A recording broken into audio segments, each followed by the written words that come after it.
శ్రీ మాత్రే నమః. ఇవి బ్రహ్మసూత్రాలు.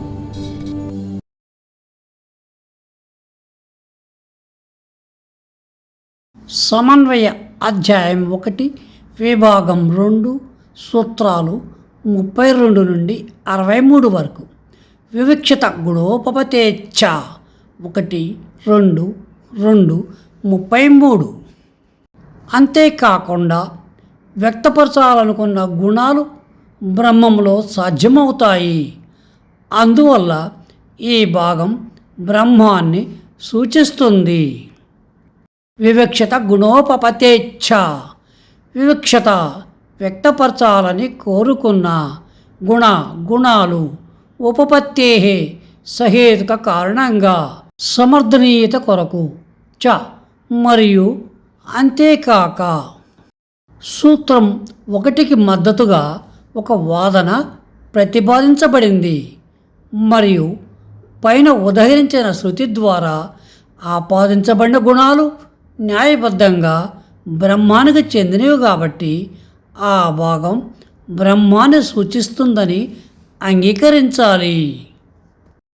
ఎవరు మనసుతో కూడి ఉంటారో, ఎవరి దేహం ప్రాణం, ఎవరి రూపం కాంతి, ఎవరి సంకల్పం సత్యమైనది, ఎవరి స్వభావం ఆకాశం వంటిది, ఎవరి నుండి సమస్త కర్మలు, సమస్త కోరికలు, సమస్త సువాసనలు, సమస్త రుచులు ఉద్భవిస్తాయో, ఎవరు సర్వవ్యాపి, ఎవరు వాచకం మరియు అనాసక్తుడు అని చాందోకోపనిషత్తు చెప్పుచున్నది. ఈ గ్రంథంలో ధ్యాన విషయాలు పేర్కొనబడిన ఈ గుణాలు బ్రహ్మంతో మాత్రమే సాధ్యమవుతాయి. సత్యకామం మరియు సత్య సంకల్పం కలిగి ఉండటం అనే గుణాలు పరమాత్మకు ఆపాదించబడ్డాయి.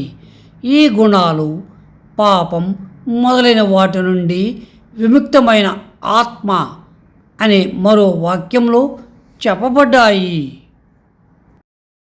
చాందోగ్యోపనిషత్తులో ఎవని ఆత్మ ఆకాశమో ఇది సాధ్యమే, ఎందుకంటే సమస్త విశ్వానికి కారణమైన బ్రహ్మం ప్రతిదానికి ఆత్మగా మరియు ఆకాశానికి కూడా ఆత్మగా ఉంది.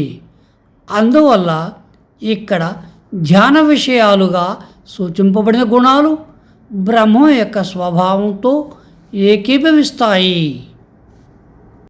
కాబట్టి పేర్కొన్న గుణాలు బ్రహ్మములో సాధ్యమవుతాయి. కాబట్టి పరమ బ్రహ్మం మాత్రమే జ్ఞాన వస్తువుగా సూచింపబడుతుందని మేము నిర్ధారిస్తాము. సశేషం. శుభం భూయాత్.